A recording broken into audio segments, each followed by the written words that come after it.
누가복음 5장 말씀입니다. 계속해서 예수님께서 이제 공생의 사역을 시작하시면서 갈릴리에서 사역을 시작하고 계십니다. 그래서 지금 그 사역 중에 앞부분에서 하신 것은 제자들을 부르시는 사역을 한 것입니다. 그래서 여기 누가복음 5장에는 이 어부들인 베드로, 또 야고보, 요한이 이렇게 함께 있는데 그들을 지금 이렇게 예수님의 제자로 부르고 계신 것이죠.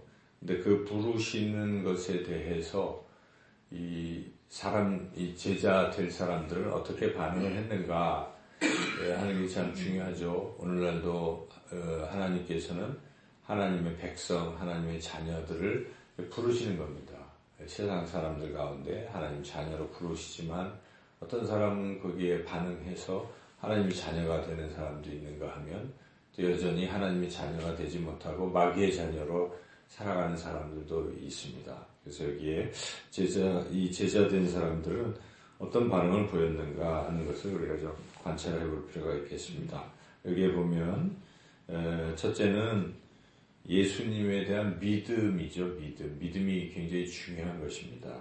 그래서 예수님께서 지금 시몬의 배에서 올라와서 이렇게 설교를 하신 후에 시몬에게 고기를 깊은 데로 가서 그물을 내려 고기를 잡으라 이렇게 명령을 하시죠. 근데 시몬은 어부니까 고기 잡는 거 그 누구보다 잘 압니다. 근데 깊은 곳에는 그 갈릴리 바다에 고기가 없어요. 얕은 곳에만 있는 것이 고기들이. 그 얕은 곳에만 해야 고기를 잡는데 어부처럼 생기지도 않았는데 저 깊은 곳에 가서 그물을 내리라.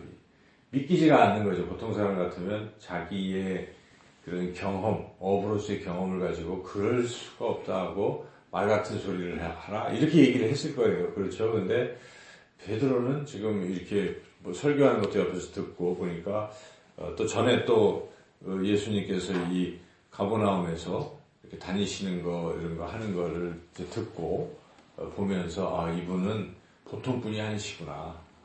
그래서 이분을 이제 믿은 거죠. 이분을 믿으니까 이분이 하는 말씀도 믿은 것입니다. 그래서 베드로가 예수님을 이렇게 신뢰하고 믿는 거죠. 우리도 사람 관계에서 그 사람을 믿으면 그 사람이 하는 말도 믿습니다. 그 사람이 뭘 하든지 다 잘 하시는 거죠. 믿는 건데 믿기지 않으면 안 믿죠. 그 부분이 말도 안 믿고. 근데 베드로가 그런 믿음을 가지면 우리도 그런 믿음을 가져야 돼요. 예수님은 무엇이든지 하실 수 있다 하는 믿음부터 시작해서 예수님은 나를 사랑하시고 내가 어려움과 환난에 있을지라도 예수님께서 함께 하시고 해결해 주신다. 우리가 찬송가 399장을 불렀지만은 어린 양들아 두려워 말라. 우리 주가 함께 계신다. 함께 하신다. 환난과 역경이 와도 놀라지 말고 두려워하지 말라. 내가 너희와 함께 하겠다는 이 약속의 말씀을 믿어야 되는 것이죠. 예수님과 함께 하시고 이 문제를 해결해 주실 것이다. 믿음이 필요한 것입니다. 그래서 베드로는 믿고 여기에 주님 말씀에 내가 의지해서 근데 믿음 다음에는 순종이 나타나야 돼요. 그렇게 믿는데 몸은 또 따로 놀고 있으면 이건 또 아닌 거예요. 그래서 마음으로 믿었으면 어떡합니까? 이제 그대로 따라가는 것이죠. 그래서 베드로는 과연 예수님이 하신 말씀대로 배를 깊은 데로 옮겨서 거기다가 그물을 실제로 내린 것입니다. 여기에 보면 5절이 참 유명한 말씀인데 같이 한번 읽어보겠습니다. 시몬이 대답하여 이르되 선생님 우리들이 밤이 새도록 수고하였을 때 잡은 것이 없지만은 말씀에 의지하여 내가 그물을 내리이다 하고 6절에 그렇게 하니 고기를 잡은 것이 심히 많아 그물이 찢어지는지라. 여러분 믿음을 가지고 그대로 따라가면 순종하면 이런 놀라운 일이 일어날 줄로 믿습니다. 그래서 이런 기적을 경험하고 이렇게 반응을 했다는 것이죠. 이 사건을 통해서 예수님은 이제 너는 내 제자가 돼서 할 일이 있다. 너는 어부지만은 이제 사람들을 구원하는 이 일을 해라. 이렇게 말씀을 해주십니다. 그래서 여기에 10절 같이 읽어보겠습니다. 세베대의 아들로서 시몬의 동업자인 야고보와 요한도 놀랐습니다. 예수께서 시몬에게 이르시되 무서워하지 말라. 이제부로는 네가 사람을 취하리라 하시니라. 이렇게 사람들을 인도하는 그러한 주님의 제자가 됐다 이런 것입니다. 그리고 그 다음 이야기도 공통적인 주제는 믿음입니다. 그 다음에 이제 나병 들린 사람이 있어요. 나병은 우리 옛말로 문둥병이라고 하죠. 한센시병.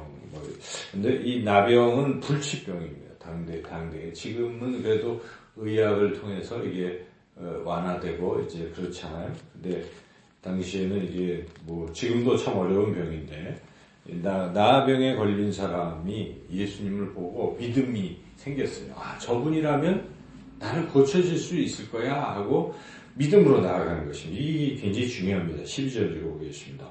예수께서 한 동네에 계실 때에 온몸에 나병 들린 사람이 있어 예수를 보고 엎드려 구하여 이르되 주여 원하시면 나를 깨끗하게 하실 수 있나이다 하니 이게 믿음입니다. 하나님은 못하실 일이 없다라고 믿는 것입니다. 세상 사람들은 못해요. 나도 못해요. 불가능한 일이지만 하나님 하실 수 있습니다 라고 내가 그렇게 하나님을 믿는 것입니다. 믿음은 하나님을 크게 위대한 분으로 능력 있는 분으로 보면 볼수록 우리가 그대로 그러한 일들이 이루어진다는 것이죠. 이게 이제 믿음인데 그랬더니 13절에 예수님이 네 믿음대로 된다 말씀하십니다. 13절도 읽어보겠습니다. 예수께서 손을 내밀어 그에게 대시며 이르시되 내가 원하노니 깨끗함을 받으라 하시는데 나병이 곧 떠나니라. 그래서 그렇게 믿음대로 고침을 받았다. 그리고 주님이 얼마나 좋으시냐면 이 주님이 이렇게 고쳐주신 후에 가서 내 몸을 보이라. 제사장들에게 가서 내 몸을 보여라. 그리고 이 보이라는 이유가 무엇입니까? 깨끗하게 나았다라는 것을 확인을 받으라는 것입니다. 이거 확인을 안 받으면 확인증이 없으면 사람들이 여전히 옛날 거 생각하고 나병이니까 다 피하는 거죠. 피하고 그런데 제사장이 확인을 해주면 이제는 정상으로 살아갈 수 있는 것이죠. 예수님은 그것까지 생각하신 거예요. 그래서 나병 환자에게 그렇게 이제 치료된 것까지도 확증을 해서 정상적으로 살아가라. 배려하시는 것이죠.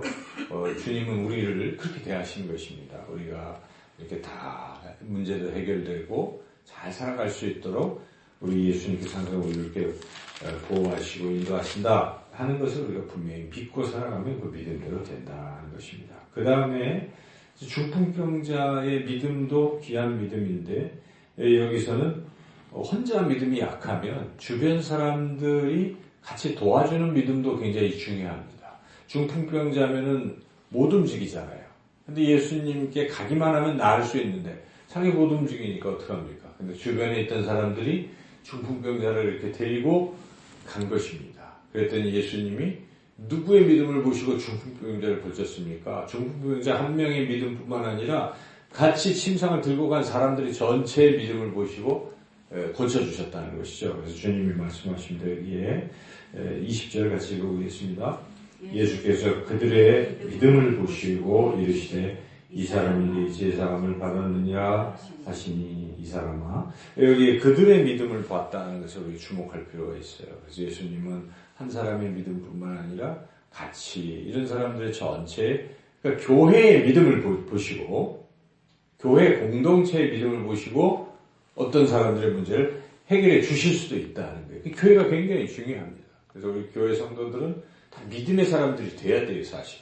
교회 나오면서도 믿음이 없는 사람들이 있다면 그 교회는 별로 기적이 안 일어나는 교회입니다. 근데 사람이 많고 적음의 문제가 아니에요. 교회는 모여있는데 사람들이 너무 하나님을 사랑하고 하나님을 잘 믿고 있다. 그럼 그 교회에 기적이 일어난 줄로 믿습니다. 오늘 본문을 보니까 그들의 믿음을 보시는 주님이기 때문에 이 교회의 믿음을 보는 것입니다. 이 교회의 역사가 일어난다는 것이죠. 그래서 우리가 항상 같이 믿음을 자꾸 키우는 일을 많이 해야 돼요. 믿음이 커지려면 어떻게 됩니까? 하나님 말씀을 잘 들어야 되고 기도해야 되고 예배를 잘 드리면 믿음 하나님의 선물이라고 커지는 거예요. 그래서 자꾸 들으면요. 예수님에 대해서 믿음이 커져요. 우리 사람들끼리도 자꾸 만나면 어떻게 됩니까? 그 사람을 믿게 됩니다. 한두 번 만나가지고 누가 누구를 믿습니까? 못 만나죠. 오랜 세월 같이 있다 보면 믿게 되는 것이죠. 그래서 우리가 자꾸 하나님을 자주 만나고 말씀을 통해서 기도를 통해서 기도는 대화하고 말씀은 하나님의 하신 말씀이니까 자꾸 우리가 보고 듣고 하다 보면 믿음이 커지는 것이죠. 그래서 그 믿음대로 치료가 일어났다는 것이죠. 그 다음에 이어지는 이야기는 이제 레위를 또 부릅니다. 레위는 특징이 이 세리이기 때문에 죄인이라는 거예요. 죄인. 당시의 사람들은 세리는 잘 상종을 안 해요. 이 로마에 빌붙어서 백성들의 세금을 막 착취하고 하는 이런 사람이니까 옛날 우리 일제시대 때 우리나라 사람이면서 순사가 된다든지 해가지고 사람들을 막 잡아가지고 고문하고 이런 한국 사람이 있으면 우리가 어떻게 하겠습니까? 순사니까 훌륭하시다 그러겠어요? 굉장히 싫어하겠죠. 똑같은 세리도 그런 취급을 받고 죄인 취급을 받는데 예수님은 그런 세리를 제자로 부르신다는 것입니다. 의미하는 바가 큽니다. 예수님은 그 누구라도 부르실 수 있는 것입니다. 우리의 어떤 이런 걸 보고 부르시는 게 아닙니다. 주님이 부르시는 거예요. 그래서 우리가 죄인이지만 나쁜 어떤 이런 상황에서도 주님이 부르시면 우리는 제자가 될 수 있다는 것입니다. 이렇게 해서 레위가 그렇게 제자가 되니까 이 제자가 된 후의 모습이 참 아름답죠. 레위가 예수님 나 같은 사람을 제자로 부르시다니. 그래서 예수님을 위해서 잔치를 막 베풀고 사람들을 많이 초청해서 예수님께 소개하는 거예요. 그래서 그 사람들도 예수님 믿게 하려고 여기 한번 읽어보겠습니다. 29절 레위가 예수를 위하여 자기 집에서 큰 잔치를 하니 세리와 다른 사람이 많이 함께 앉아 있는지라. 이 모습을 상상해 보면 우리가 은혜 받고 나면요, 내가 구원받고 또 그러면 그냥 전도하는 거예요. 전도하고 또 예수님을 사랑하고 섬기고 이렇게. 그래서 이제 믿음대로 이렇게 이분도 치료가 됐다, 이런 얘기입니다. 그래서 그러나 우리가 또 이 본문에 반대되는 사람도 있는 것을 또 볼 수가 있어요. 요 아주 반대로 나가는 삐딱한 사람들. 예수님이 이런 기적을 베풀고 있는데 옆에서 있던 사람 중에 서기관, 당시의 종교적 지도자라고 하는 바리새인들이 예수님이 하는 행동 하나하나를 시비를 걸고 있는 것입니다. 아니 누가 예수님이 죄사함을 받았다, 먼저 중풍 문제를 고치기 전에 죄사함 받았다 그러고 나중에 고쳐주시면서 죄사함 받는 게 더 중요하다는 걸 이제 깨우쳐 주신 것인데, 이런 거 가지고 아니 감히 누가 하나님 외에 누가 그 죄사함을 줄 수 있어 하고 신성모독이다 이제 이렇게 비난하는 자들도 있었다는 것이 21절에 보겠습니다. 서기관과 바리새인들이 생각하여 이르되 이 신성모독하는 자가 누구냐, 오직 하나님 외에 누가 능히 죄를 사하겠느냐. 예수님 잘 안 믿는 거죠. 그리고 세리하고 이제 이렇게 죄인들과 함께하면서 예수님이 제자로 부르시기도 하고 그들과 식사를 같이 하니까 또 비난합니다. 아니 죄인들하고 어울리다니, 이런 식의 비난을 또 하죠. 30절 읽고 계십니다. 바리새인과 그들의 서기관들이 그 제자를 비방하여 이르되 너희가 어찌하여 세리와 죄인과 함께 먹고 마시느냐. 이런 식의 이렇게 막 또 금식하는데 너희들은 왜 안 하느냐 등등 이제 이렇게 예수님을 믿지는 않고 말만 많이 하고 비난하고 트집 잡고 하는 사람들도 있어요. 이런 사람이 되면 안 됩니다, 여러분. 교회에서 신앙생활 할 때도 정말 어떤 분들은 자기 삶을 들여서 주님을 사랑하고 교회를 사랑하고 지체들을 섬기고 정말 아름답게 그런 분들 우리 교회는 다라고 보여져요. 정말 귀한 교회인데, 근데 또 어떤 교회에 가면 그렇지 않은 사람들도 있어요. 우리가 소문을 듣잖아요. 교회가 싸우고 이런 식의 정말 섬기고 사랑을 베풀고 말씀을 듣고 예배를 듣고 기도하고 그래서 믿음이 자라고 기적이 일어나고 하는 이런 아름다운 교회로 세워져 가는 것을 꿈꾸고 나가야 될 텐데, 거기서 자기의 위치, 무슨 자리, 명예, 자기의 주장 이런 것만 자꾸 펼치고 하다가 교회 깨뜨리고. 근데 그게요, 저는 그런 생각을 해요. 이게 지금은 모르는 것 같아도요, 하나님 다 보고 계시고, 저는 늘 신앙이 중요한 것은 마지막에 하나님 앞에 섰을 때가 문제예요. 여러분, 섰을 때가 문제예요. 저는 목회를 해도 많은 대형교회 목사가 된들 하나님이 보시기에, 그죠? 작은 교회인들 하나님이 보시기에 야, 너 참 잘했다. 그런 거 치지 않아요. 나중에 가서 참 잘했다. 칭찬받는 게 제일 중요합니다. 여러분, 신앙생활도 그런 거예요. 남들 볼 필요 없어요. 눈치 볼 필요 없어요. 주눅들 필요도 없고 그냥 주님 바라보고 가는 길이에요. 이 길 끝에 주님이 서 계신 것이고 우리를 맞아주실 것이다 하는 이제 그런 마음으로 여러분 한 걸음. 이 신앙의 길은 한꺼번에 끝나는 게 아닙니다.